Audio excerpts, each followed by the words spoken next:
He was born in Kumasi.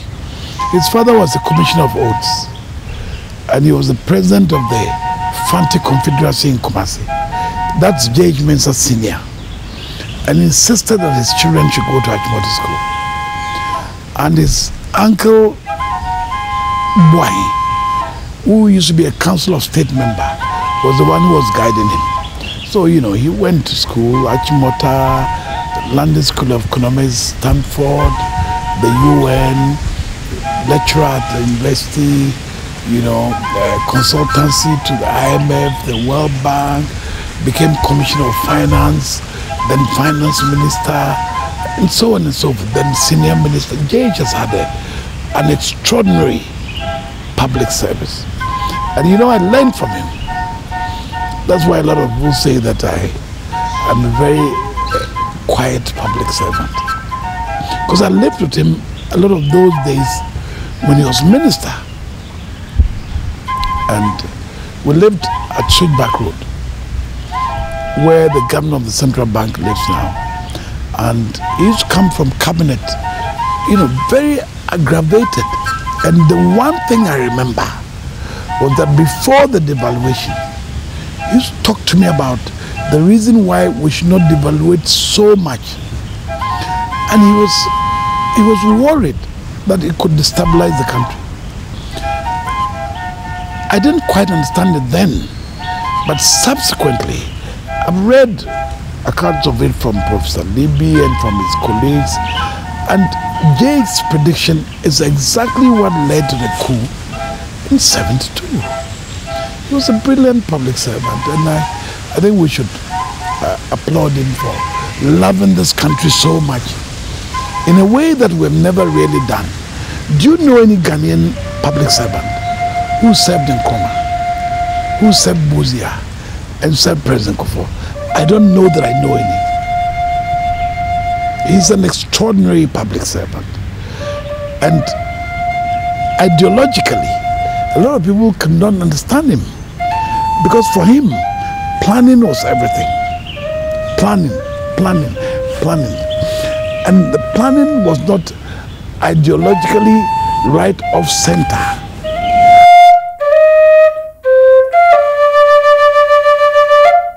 Abusiano, ono asembia uhiano oba ono ne aka kire no o ya oka awatufo waka ne wasa woye asembia ni anka ne ha ne deba menamu inam nim se owo ho me papa wiya na misha nti na chese nka papa mi nim ani so what is say me ye bibia na nka no na say de kura ye shan ye ti so akọ politics atampo ye ntiase na wo betia yes wa ye budget wo betia na yes baby kese bi ni abonidin entinka yeso nka ye nyame kura ni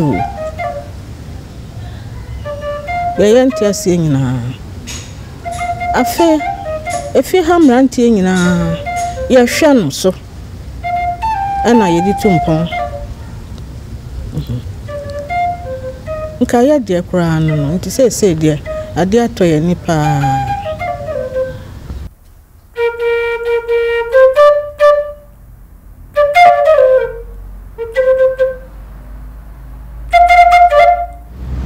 J H Mensah, that I remember, is a great intellect. And his passing, Ghana has been robbed of an economic genius. It's a shame that we are allowed to leave our houses, our cars and wealth behind when we die. But we can't leave even a little bit of the brain power that we have. I remember J for his intellectual capacity. And those of us who are privileged to have basked a little and his great intellect were really privileged. Not only was he a great man of intellect, he had a great heart. I think JH influenced the NPP significantly. At the start, we were talking about creating a property-owning democracy. It was J H Mensah who toned us down. So the social dimensions are very important. The people, creating a caring government.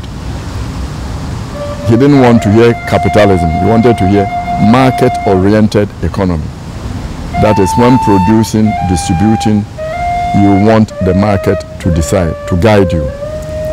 And also, everybody should get a share from the progress being made in the economy through participation in the production and distribution.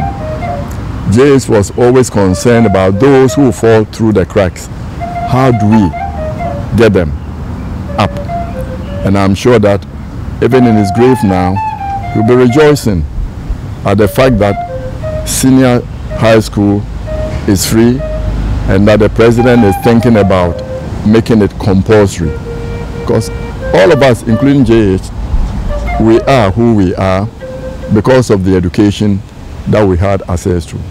So JH wanted a caring government, a government where every Ghanaian will be given access to education, opportunity to get educated, so that our talents and skills will be honed in for the total progress of Ghana.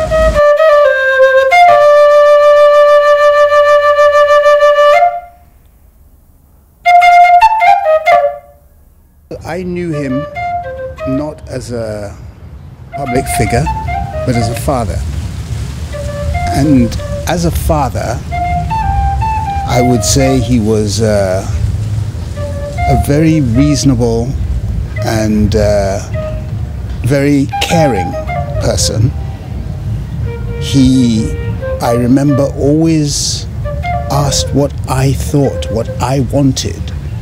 What school do you want to go to? Questions like that at the age of 9 years old. He left it up to me to make those decisions. But he was also, I remember, always a teacher.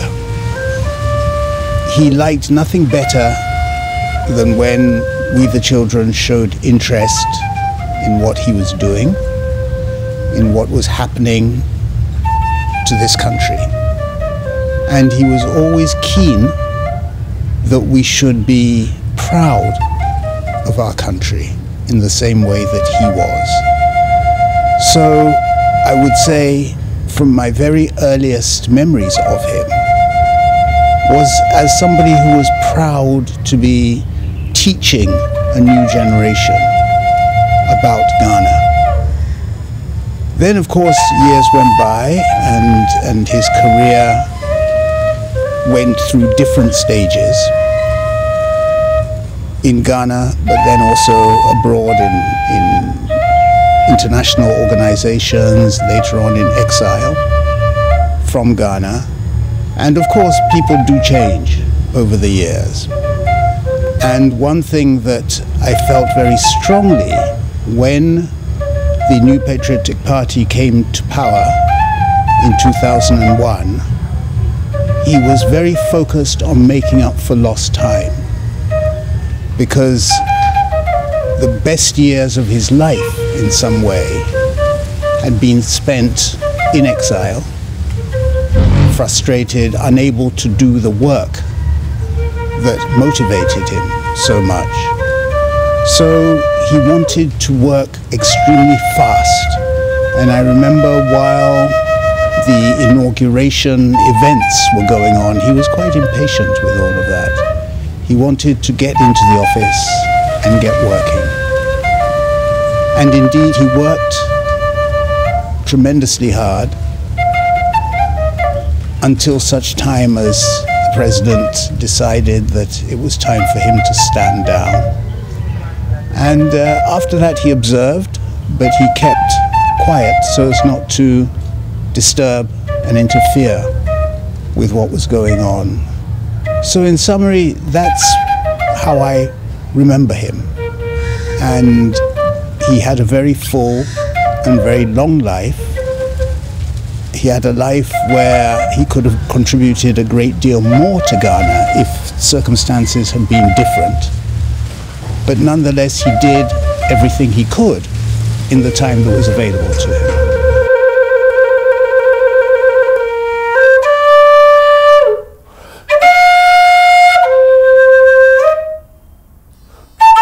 A famous economist, politician, former minority leader, and statesman, has indeed joined his ancestors at the age of 90 years. Parliament will formally proceed to the House at 3 p.m. to greet the family as custom demands. Minority leader and majority leader will make statements in this connection. Honorable Minority Leader.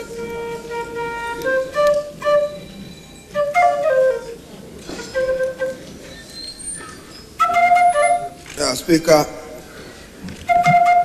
certainly these are not good times in our country. It was this morning that you shared with me before you opened the parliamentary board meeting the sudden departure of one of our political icons, J H Mensah. The Speaker, I do know we will have opportunity to eulogize him as a house, not just as minority leader, but one who has paid his dues to the country. He was an exceptionally and profoundly brilliant economist, one of few gifted with God's gift of thinking on his feet momentarily at all times. He has made significant contribution to the economic and political development of our country. We are justified as a nation to be in grief and to celebrate his departure, not mourn his death. At his age, as I've indicated, he served this country in very diverse capacity. And I do know leadership and colleagues will join you. We've lost a father. We've lost a political colossus. Our sympathy and condolences to the immediate family, to the president and members of the New Patriotic Party, and the nation at large. Mr. Speaker, we lost an opportunity to visit him someday when I got some information that he was at 37 Military Hospital. We were taking steps to visit him when we were alerted again that he had been taken home again, and that denied us this opportunity. Countless Ghanaians will miss him. He was an inspiration to many of us, particularly in this house. As I speak, Mr. Speaker, I'm still picturing him, on this chair, as he took an opportunity any day to make a contribution to any matter that shaped our political and economic discourse. We will miss his brilliance, we will miss his humility, and Mr. Speaker, we will miss the depth of his knowledge. He was very academic, and his papers, well-researched papers. he would forever remain in our hearts. So sympathy and condolences. We are justified as a country to be in grief and to celebrate his life. I thank you for the opportunity. Honorable Majority Leader.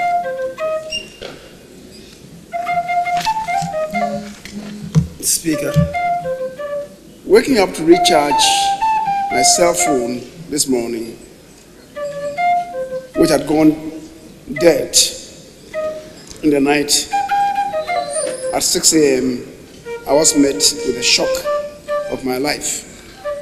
The unheralded transition to the greater beyond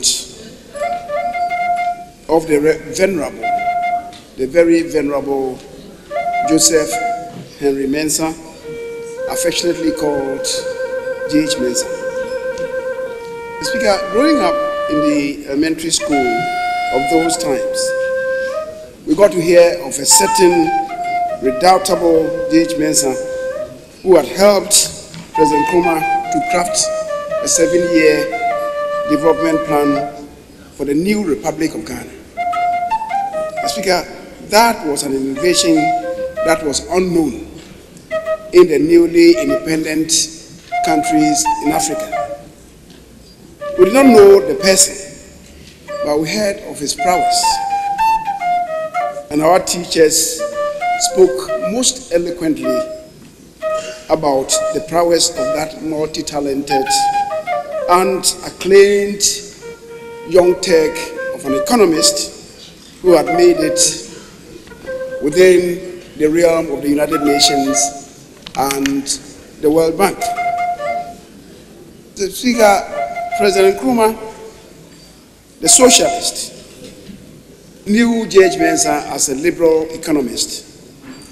But knowing what brain power J H Mensah had to positively affect the development agenda of the country, President Nkrumah invited him from the United Nations. J H Mensah knew he could have earned much more within the enclave of the United Nations, but selfless as he was, he responded to his patriotic instincts and migrated back to Ghana to help in constructing the edifice called Ghana. J H Mensah entered Parliament in 1969 with Professor Kofi Abrifabuzia, in whose government he served as a finance minister. The major landmarks of the brand of economic management that J H Mensah introduced included facelifting the decayed urban centers and rural development, and a shift from controlled economy to a liberalized economy. J H Mensah introduced the first structural adjustment program in Ghana, which included a devaluation of the cedi to stimulate agricultural and industrial production. The latter, Mr. Speaker, unfortunately, agitated many uninitiated people at the time and resulted in some restlessness, especially within the ranks of the labor unions. Colonel Kutu Champong at the time was to cite the devaluation of the cedi as one of the justifications for ousting the Second Republic on January 13th, 1972. Mr. Speaker, J H Mensah was incarcerated for a very long time after the overthrow of the Second Republic. And indeed, after the December 31st coup that ousted the Third Republic, J H Mensah was a prime target. It was alleged by the regime that JH was a perennial, persistent, unrepentant, potential counter-coup maker. He had to be in self-imposed exile for a very long time. Mr. Speaker, I count myself as very fortunate to have been in Parliament in 1997 with the genuineness of a character called J H Mensah. He was an intellectual par excellence. He was hugely knowledgeable, profoundly intelligent, a brilliant communicator, an astute debater, a generalist who knew something about every business that Parliament transacted.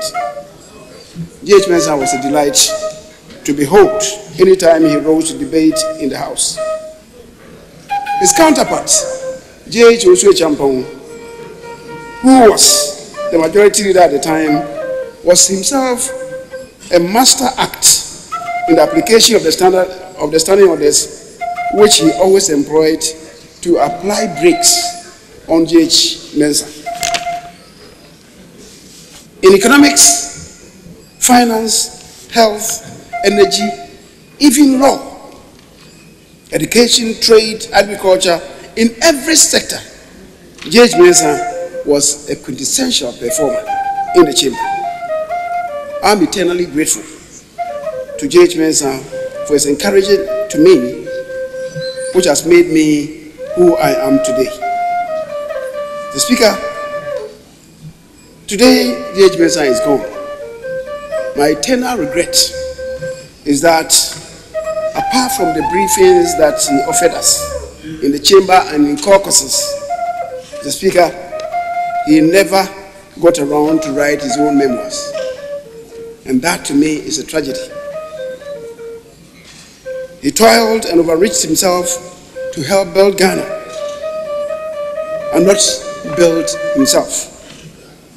May the Almighty God, the Speaker, be kind to him and grant him eternal rest in the bosom of our father Abraham. The Speaker, thank you for the opportunity.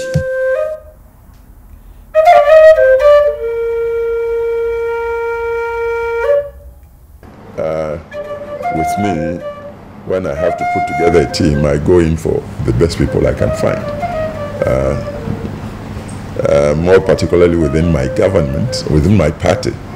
And generally, I even have to reach out to people who would be true and loyal to the purposes of government and the nation. I'll go for them. So that's why I went for J H Mensah. He proved himself beyond any doubt. I didn't know of two people who had better track record. From as far back as the First Republic during President Nkrumah's time, when he was famed as having been engaged by the then President Nkrumah to be the secretary to the National Planning Commission. And then through Nkrumah to his stint at the Economic Commission, I believe, of Africa, of the World Bank, where he served in I think it was in Addis Ababa then, from where he came also to serve the NLC after Nkrumah's fall, and then continued through Busia as the finance minister of Ghana. And it was there I joined him. I was the deputy foreign minister in Buzia's government, so I saw him firsthand at work. And I can't tell you how impactful he was as finance minister. A man who would work around the clock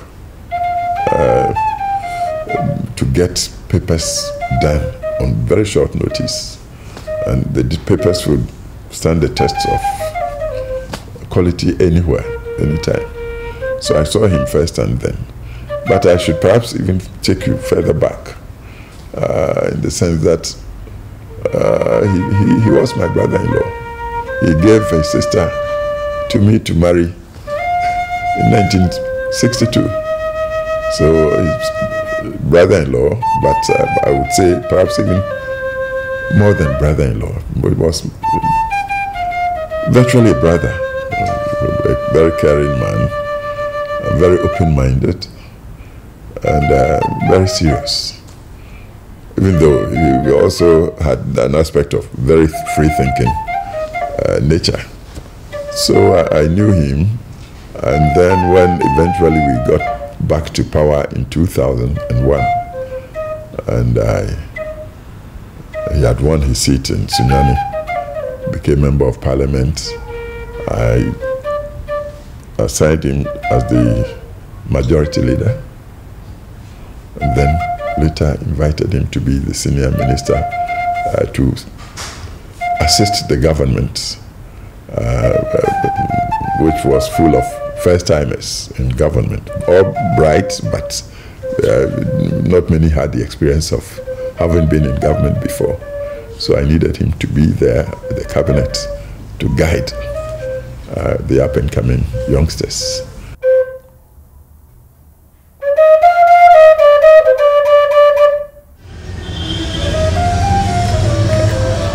It's hard.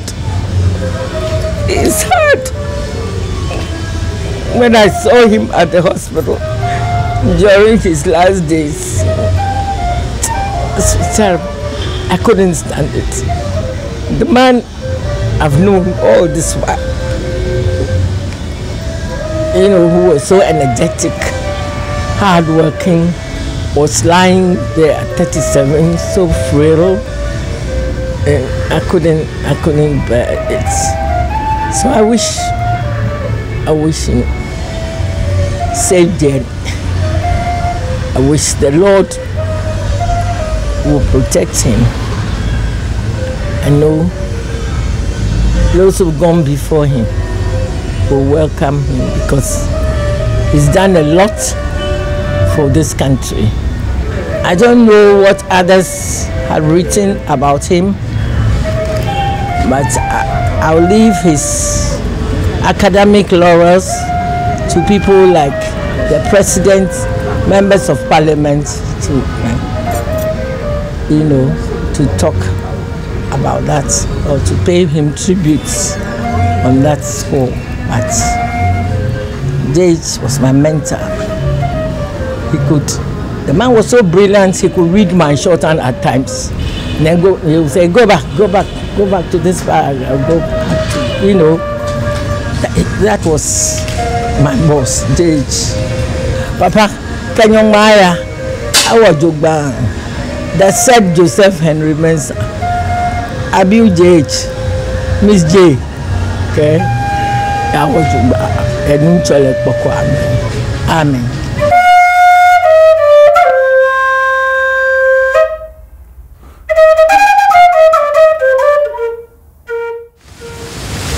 Ghana, you know, we used to have discussions, and sometimes I took the point of view that Ghana didn't appreciate what he had done for the country. But I think now I would say to him, Ghana does appreciate what he did, and that he should rest easy.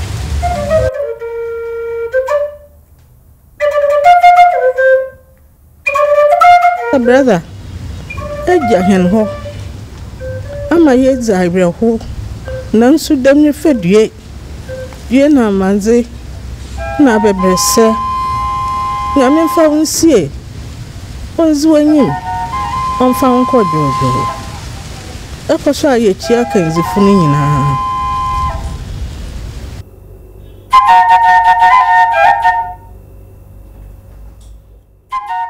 Uncle Bill. Why be Bantumahini, the president that never was. In a Tiawasama, Ghana my duty. Ofa, why be? Watch any money. I mean, show.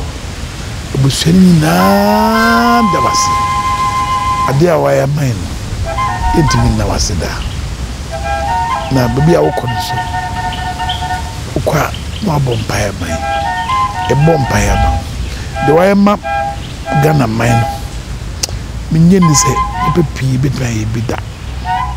Yamin shower. Uncle Bill, the year.